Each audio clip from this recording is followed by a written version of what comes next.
멤버들이 결별할 때 그 그룹과 팀을 아끼는 사람들은 안타까워하고 실망합니다. 열성적인 팬들은 그 팀이 속한 회사나 멤버의 집 앞에 모여서 해체 결사반대를 외치곤 합니다. 예전에 서태지와 아이들이라는 그룹 있었습니다. 그 인기 그룹이 해체할 때도 그랬고 H.O.T라는 그룹이 해체할 때도 그랬습니다. 만약 지금 우리 아이들에게 가장 인기 있는 그룹이 해체한다면 똑같은 일이 일어날 것입니다. 왜냐하면 자신이 사랑하고 아끼는 만큼 그 팀의 해체와 결별 소식은 아픔과 충격으로 다가오기 때문입니다. 우리가 읽은 사도행전 15장 39절에서 안디옥 교회를 비롯한 여러 교회의 성도들은 안타깝고 충격적인 결별 소식을 듣게 되는데 누구와 누구의 결별 소식이죠? 바울과 바나바의 결별 소식입니다. 사실 바울과 바나바는 매우 각별하고 친밀한 관계라고 할 수 있습니다. 원래 바울은 예수 믿는 사람을 핍박하던 사람이었습니다. 그러나 그가 다메섹으로 가는 길에서 부활하신 예수님을 만나고 180도 회심했습니다. 회심 후 바울이 첫 번째 예루살렘에 방문했을 때 예루살렘 교회 성도들은 사울의 회심을 믿지 않았습니다. 사울을 의심하고 바울을 멀리했습니다. 그때 바울에게 먼저 손을 내밀고 바울의 회심과 변화를 보증해 주었던 사람이 누구죠? 바로 바나바입니다. 또 그 이후 바울이 자신의 고향인 길리기아 다소에 있을 때 그 먼 곳까지 직접 찾아와서 안디옥 교회에서 함께 사역할 수 있게 한 사람이 누구였죠? 바로 바나바였습니다. 그러니까 바울에게 바나바는 여러모로 아주 고마운 사람이었습니다.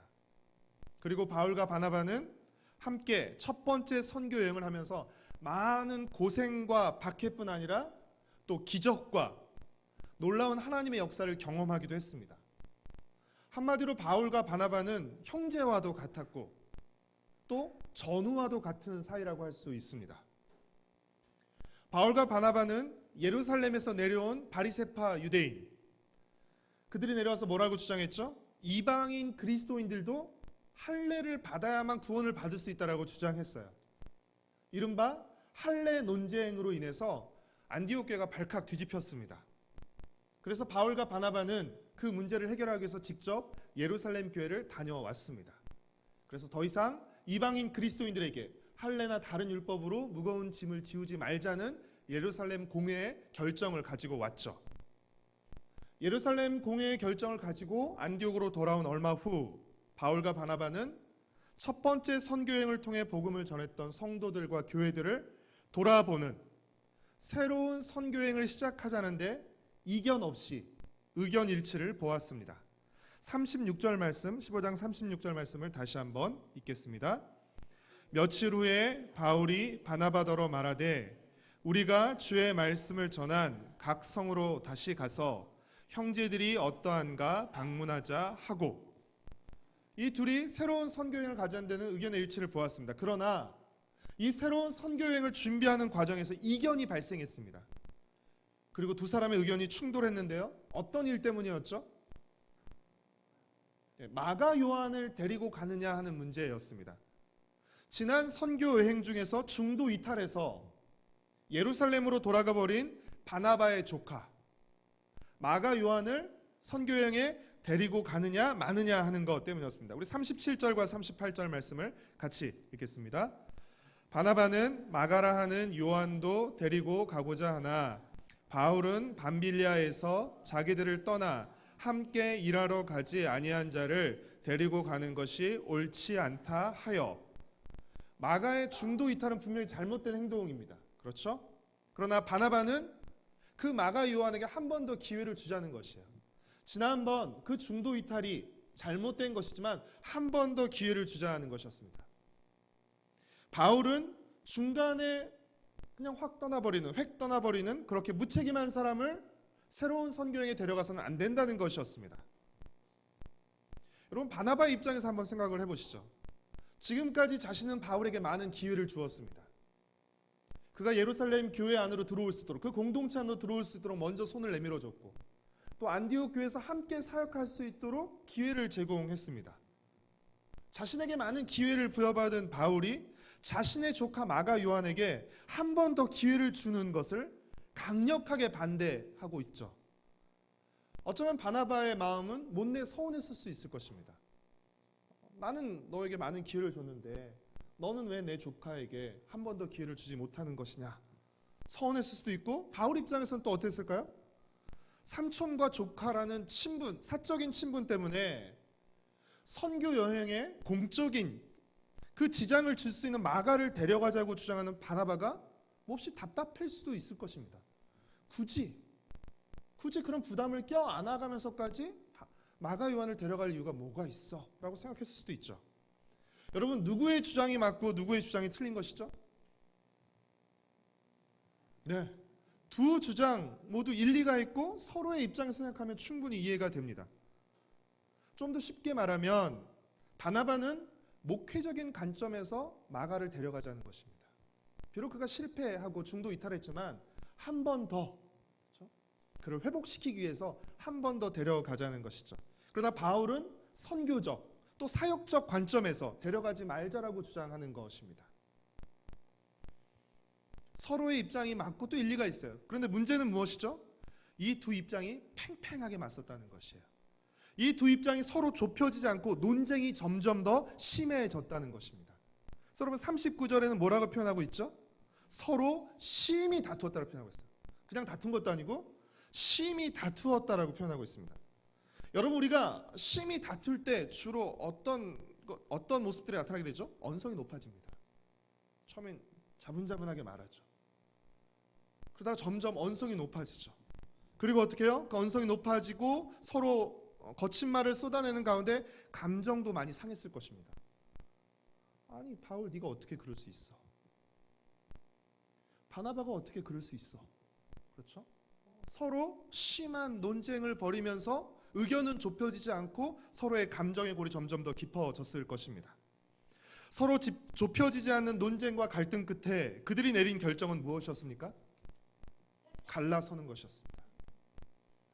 좁혀지지 않으니까, 그리고 감정의 골은 점점 깊어지니까 그들이 내린 결정은 무엇이요? 서로 갈라서는 것이었습니다. 우리 39절부터 41절까지 말씀을 함께 읽겠습니다.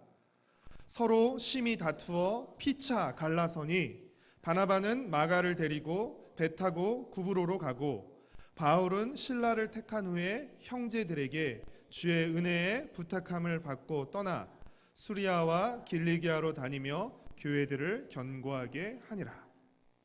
우리는 바울과 바나바가 결별했다는 사실을 너무 잘 알고 있어요. 왜냐하면 사도행전을 지금 처음 읽는 게 아니니까. 그렇기 때문에 올 게 왔다라고 생각해요. 당연한 결별이 일어났다라고 생각을 하죠. 그리고 이 결별이 아무렇지 않게 여겨지지만 당시 안디옥 교회 성도들에게 이 결별은 어떻게 받아들여졌을까요? 굉장히 당혹스러운 사건이죠. 그렇죠? 또 실망스러운 사건이기도 했을 것입니다. 왜 그렇습니까? 이유야 어떻든 지금 존경받는 교회의 두 지도자가 심하게 싸우고 갈라선 것이기 때문입니다. 그리고 이는 자칫 바울을 따르는 성도들과 바나바를 따르는 성도들 간의 분열로 이어질 수도 있는 것이죠. 더 나아가서 선교 사역의 중단이나 약화로도 이어질 수 있는 문제였습니다. 교회가 쪼개지고 갈라지면, 그렇죠? 충분히 선교 사역이 중단될 수도 있는 문제였죠. 그러나 다행히 바울과 바나바의 결별은 선교 사역의 중단이나 약화가 아닌 확장과 강화로 이어지게 되었습니다. 왜 그랬죠? 두 사람이 갈라짐으로써 선교팀이 한 팀에서 두 팀으로 늘어났기 때문입니다. 바나바는 조카 마가를 데리고 남쪽 구브로로 갔고, 바울은 예루살렘 교회에서 결정사항을 알리러 보냈던 실라와 함께 서쪽 길리기아로 갔습니다. 그리고 바울은 1차 선교 여행 때 마지막에 방문했던 역순으로, 거꾸로 1차 선교에 가장 늦게 방문했던 그 역순으로 더베와 루스드라를 방문했습니다. 그리고 그곳에서 누구를 만나게 되죠? 바로 디모데를 만나게 됩니다. 6장 1절 말씀을 같이 읽겠습니다. 바울이 더베와 루스드라에도 이르매 거기서 디모데라 하는 제자가 있으니 그 어머니는 믿는 유대 여자요 아버지는 헬라인이라. 디모데는 외조모 로이스와 어머니 유니게를 통해서 어려서부터 믿음을 가지고 자랐으며 루스드라와 이고니온의 성도들에게 인정받고 칭찬받는 젊은이였습니다. 그래서 바울은 디모데를 자신의 선교 여행팀에 합류시킵니다. 6장 3절 말씀을 같이 읽겠습니다. 바울이 그를 데리고 떠나고자 할새 그 지역에 있는 유대인으로 말미암아 그를 데려다가 할례를 행하니 이는 그 사람들이 그의 아버지는 헬라인인 줄 다 알미러라. 여기서 우리는 한 가지 이상한 점을 발견하게 됩니다. 그것이 무엇이죠? 앞서 이방인 그리스도인에게 할례를 행하는 것을 격렬히 반대했던 바울이 지금 디모데에게는 할례를 행했다는 것입니다. 그렇죠? 이방인 그리스도인에게는 할례를 받을 필요가 없다. 그렇죠? 할례 받는 것을 반대했던 바울이 지금 디모데에게는 할례를 행하고 있다는 것이죠. 그래서 이것을 두고 바울이 일관성 없이 이랬다 저랬다 한다면서 비판하는 사람들도 있습니다. 그러나 사실 그렇지 않습니다. 여러분, 바울이 15장 앞부분에서 이방인 그리스도인들에게 할례를 베푸는 것을 격렬히 반대했던 이유는 무엇 때문이죠?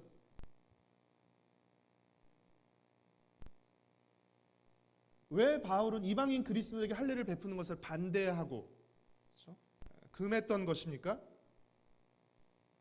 그 할례를 주장했던 사람들이 할례를 구원의 수단으로 주장했기 때문입니다.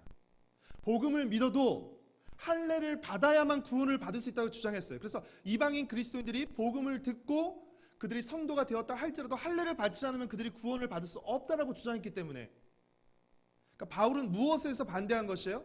구원의 수단으로서의 할례는 반대한 것이에요. 할례를 받아야만 구원받는 것이 아니다. 그것은 복음을 무력화시키는 것이고 무효화시키는 것이다 라고 주장하면서 맞섰던 것이죠. 바울은 할례 자체를 반대한 것이 아니라 그 할례를 받아야만 그렇죠? 구원을 받는다는 그 주장에 대해서 반대했던 것이죠. 여러분, 바울은 이방인의 사도로 부름을 받았습니다. 그렇죠? 그러나 바울은 이방인에게만 복음을 전하지는 않았습니다. 바울은 이방인의 사도로 부름을 받았지만 기회가 나면 유대인에게도 복음을 전했어요. 그리고 유대인이 거절하면 이방인에게도 복음을 전했던 것이죠. 왜 바울이 디모데에게 할례를 행한 것입니까? 바울이 유대인 선교와 유대인과의 교제를 위해서 디모데에게 할례를 받게 한 것입니다. 구원의 수단으로서의 할례를 받게 한 것이 아니라 유대인 선교와 유대인과의 교제를 위해서. 그의 어머니가 유대인이라는 걸 아는데, 그렇죠? 그리고 그의 아버지가 헬라인인 걸 다 알기 때문에 그로 하여금 할례를 받게 하고, 그래서 유대인들과 쉽게 교제하고 다가갈 수 있도록, 그리고 그가 할례를 받지 않은 것이 장애물이 되지 않게 하기 위해서 그는 디모데에게 할례를 행한 것입니다. 따라서 바울이 디모데에게 할례를 준 이유는 구원론적 측면이 아니라 사역적 측면, 또 교제적 측면 때문이라고 할 수 있습니다. 즉, 바울이 디모데에게 할례를 행한 것은 일관성 없는 행동이 아니라 유연성이 있는 행동이었던 것입니다. 그가 일관성이 없었기 때문에 할례를 반대했다가 이번 할례를 준 것이 아니라 유연하게, 그렇죠? 유대인에게 할례를 행하는 유대인들에게 복음을 전하고 교제하기 위해서 그에게 할례를 베풀었던 것입니다. 바울은 비록 바나바와는 아쉽게 헤어졌지만 실라 그리고 디모데와 함께 팀을 이루어서 선교 사역을 펼쳤고, 이 새로운 선교팀의 사역은 매우 성공적이었습니다. 6장 4절과 5절 말씀을 우리 함께 읽겠습니다. 여러 성으로 다녀갈 때 예루살렘에 있는 사도와 장로들이 작정한 규례를 그들에게 주어 지키게 하니 이에 여러 교회가 믿음이 더 굳건해지고 수가 날마다 늘어가니라. 바울과 바나바가, 그렇죠? 존경받는 아주 탁월한 두 지도자인 바울과 바나바가 결별했음에도 불구하고 선교 사역이 중단되거나 약화되지 않고 오히려 더욱 힘있게 펼쳐진다는 사실은 우리에게 무엇을 말해주는 것이죠? 선교 사역이 뛰어나고 유능한 사역자나 어느 한 팀에 달린 것이 아니라 하나님께 달려 있다는 것을 보여주는 것입니다. 사랑하는 성도 여러분, 우리는 지난주 양 목사님을 통해서 우리의 모든 소망을 사람이 아닌, 눈에 보이는 세상이 아닌 하나님께 두어야 한다는 말씀을 들었습니다. 여러분, 우리의 생활뿐 아니라 우리의 사역도 마찬가지입니다. 우리 사역의 소망도 하나님께 두어야 합니다.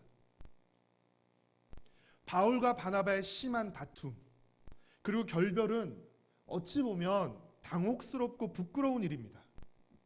그런데 누가는 이것을 숨기지 않고 사도행전에 기록했습니다. 안 할 수도 있잖아요. 이게 뭐 좋은 일이라고. 누가가 이 다툼과 결별을 기록한 이유는 무엇일까요? 여러분은 무엇 때문에 누가가 이 두 사람의 결별 사실을 기록한 것이라고 생각하십니까? 저는 아무리 바울과 바나바가 뛰어난 지도자라 할지라도, 아주 기가 막힌 설교를 하고 기적을 행하는 탁월한 사역자라 할지라도 동시에 그들이 얼마나 연약하고 부족한 사람인지를 보여주기 위해서였다고 생각합니다. 두 사람은 끝내 서로의 입장 차이를 좁히지 못했습니다. 언성을 높이고 감정을 상하게 하며 심하게 다투었습니다. 무슨 일 때문에 지금 이들이 이렇게 심하게 다툰 것이죠? 선교 여행 때문에. 하나님 일 한다고 하면서 심하게 다툰 것입니다. 하나님 일 한다고 하면서 의견이 충돌해 갈라서고 만 것입니다. 사랑하는 성도 여러분, 바울과 바나바가 보여주듯이 우리는 모두 약한 사람들입니다. 사역자들도 마찬가지입니다. 사역자라고 해서 상처받지 않고 안 삐지는 게 아닙니다. 똑같이 상처받고 똑같이 삐집니다. 다만 차이는 무엇이죠? 잘 티를 내기 어렵다는 것입니다. 그 차이만 있을 뿐이지 똑같이 상처받습니다. 괜찮을 거라고 생각하지 마십시오. 마음 어렵습니다. 우리는 모두 연약한 사람들입니다. 그리고 저마다 자라온 환경이 다르고요, 기질이 다르고요, 생각이 다르기에 얼마든지 다투고 싸울 수 있습니다. 왜냐하면 다르기 때문에. 우리 한 사람 한 사람이 연약한 사람이고 다른 사람이기 때문에 얼마든지 다투고 싸울 수 있습니다. 그리고 그 과정에서 바울과 바나바가 그랬던 것처럼 얼마든지 결별하고 분열할 수도 있고, 실제 그런 일들이 우리 주위 가운데서 일어나는 것을 여러분 지켜보지 않으셨습니까? 그렇기에 우리는 누구를 의지해야 하며 우리의 소망을 어디에 두어야 하는 것입니까? 사람이 아닌, 사역자가 아닌 하나님을 의지해야 하는 것입니다. 우리의 소망을 하나님께 두어야 하는 것입니다. 우리의 연약함과 부족함, 우리의 다름과 다툼을 통해서도 일하시는 하나님을 신뢰해야 하는 것입니다. 그리고 그 하나님께 우리의 소망을 둬야 되는 것입니다. 우리가 부족하고 우리가 속 좁아서 우리는 다투고 갈라설 수도 있어요. 그러나 하나님은 우리의 다름과 다툼마저도 사용하셔서 일하시는 크신 분이시라는 것입니다. 누가가 바울과 바나바의 결별 사실을 숨기지 않고 기록한 이유는 두 사람의 부족함과 연약함을 보여줄 뿐 아니라 그런 연약한 사역자들을 통해서도 일하시는 크신 하나님을 보여주기 위해서라고 저는 생각합니다. 하나님의 구원 역사가 연약한 사람들의 다툼과 갈라섬으로 인해 중단되거나 멈추지 않는다는 것을 보여주기 위해서 저는 누가가 이 사실을 기록하고 있다고 생각합니다. 사랑하는 성도 여러분, 내가 아니면 하나님의 일이 이루어지지 않을 거라는 생각, 하나님의 일이 꼭 내가 옳다고 생각하는 방법으로만 이루어져야 한다는 생각은 모두 착각이고 교만입니다. 하나님, 내가 없어도 얼마든지 하나님의 일을 이루실 수 있는 분입니다. 열왕기하 말씀에 하나님의 열심으로 자신의 일을 이루시는 분이십니다. 내가 열심을 내야만 하나님의 일이 이루어지고, 내가 조금 게으르고 열심을 내지 않으면 하나님의 일이 이루어지지 않는 것 아닙니다. 하나님께서 자신의 열심으로 자신의 계획과 뜻을 이루어 가십니다. 여러분, 하나님은 나와 다른 사람을 통해서 일하실 수 있다는 사실, 나와 생각이 다른 사람을 통해서도 일하실 수 있다는 사실. 하나님은 얼마든지 내가 생각하는 방법이 아닌 다른 방법을 통해서도 일하실 수 있는 분이라는 사실을 여러분 우리는 신뢰해야 합니다. 꼭 나를 통해서만, 내가 생각하는 방법을 통해서만 하나님 일하시는 그런 분은 아니십니다. 얼마든지 다른 다양한 사람을 통해서 다양한 방식으로도 하나님은 얼마든지 일하실 수 있는 분입니다. 우리가 가져야 할 일관성은 무엇입니까? 크고 신실하신 하나님을 신뢰하고 하나님께 영광 돌린다는 믿음과 목적의 일관성입니다. 하나님을 신뢰하는 믿음의 일관성, 그리고 하나님께 영광 돌린다는, 꼭 내 방법이 아니더라도, 꼭 내가 아니더라도 이 일이 하나님께 영광이 된다면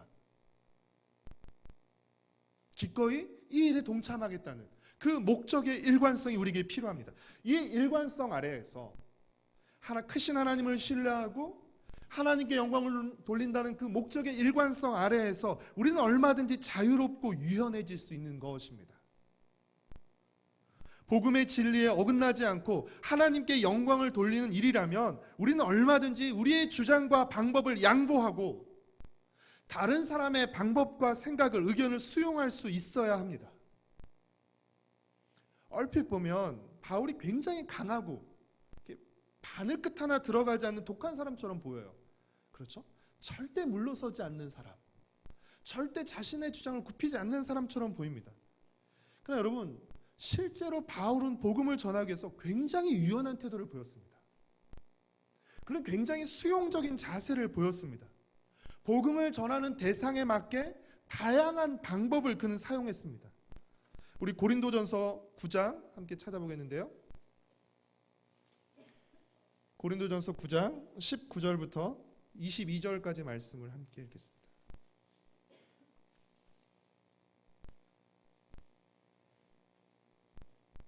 고린도전서 9장 19절부터 22절까지 말씀 우리 함께 읽겠습니다. 내가 모든 사람에게서 자유로우나 스스로 모든 사람에게 종이 된 것은 더 많은 사람을 얻고자 함이라. 유대인들에게 내가 유대인과 같이 된 것은 유대인들을 얻고자 함이요, 율법 아래에 있는 자들에게는 내가 율법 아래에 있지 아니하나 율법 아래에 있는 자 같이 된 것은 율법 아래에 있는 자들을 얻고자 함이요, 율법 없는 자에게는 내가 하나님께는 율법 없는 자가 아니요 도리어 그리스도의 율법 아래에 있는 자이나 율법 없는 자와 같이 된 것은 율법 없는 자들을 얻고자 함이라. 약한 자들에게 내가 약한 자와 같이 된 것은 약한 자들을 얻고자 함이요 내가 여러 사람에게 여러 모습이 된 것은 아무쪼록 몇 사람이라도 구원하고자 함이니. 바울이 여러 사람에게 여러 모양으로 다가간 것은 그가 일관성이 없었기 때문이 아니라 복음을 전하고자 하는 그 일관성 아래에서 그가 유연한 태도를 보였기 때문입니다. 그가 수용적인 자세를 가졌기 때문입니다. 바울은 복음의 메시지를 왜곡하지 않는 그 일관성 속에서 유연하게 복음을 전했습니다. 우리는 잘 모르지만 사실은 어느 기관이나 단체에 속하면 그 단체의 내부 논리와 상황 속에 빠져버리게 됩니다. 그래서 나도 모르는 사이에 객관성을 상실해 버리게 되죠. 오늘날 우리 교회와 성도들은 교회 밖 사람들에게, 교회 밖 사람들의 눈에 어떤 모습으로 비춰지고 있을까요? 혹시 우리는 일관성을 유지해야 할 진리와 본질적인 것은 대수롭지 않게 여기면서 지엽적이고 비본질적인 것에는 목숨을 걸고 달려들고 있지는 않습니까? 형식과 절차는 중요하게 여기면서 그 정신과 본질은 놓치고 있지는 않습니까? 우리는 일관성을 지니되 경직되지 말고 더욱 유연해져야 합니다. 그래야 더 많은 사람들에게 복음을 전할 수 있기 때문입니다. 마가 요한을 데리고 가느냐 마느냐 하는 것 때문에 바울과 바나바가 심하게 싸우고 갈라섰지만 사실 이 또한 본질적인 문제는 아니었습니다. 그렇죠? 마가를 데려가면 이것이 진리가 아닌 것이고, 마가를 데려가지 않으면 이것이 본질적이고 진리인 것이 아니죠. 사실 이 문제 또한 피본질적인 문제였습니다. 시간이 지나고 난 후 바울도 이를 깨달았던 것 같습니다. 빌레몬서 1장 24절에 보면 바울은 마가를 자신의 동역자로 표현하고 있습니다. 마가 절대 데려갈 수 없어. 그런 사람, 절대 무책임한 사람 절대 데려갈 수 없어. 그 때문에 싸우고 다퉜거든요. 갈라섰거든요. 근데 그런 마가를 향해서 빌레몬서 1장 24절에서 자신의 동역자라고 표현하고요.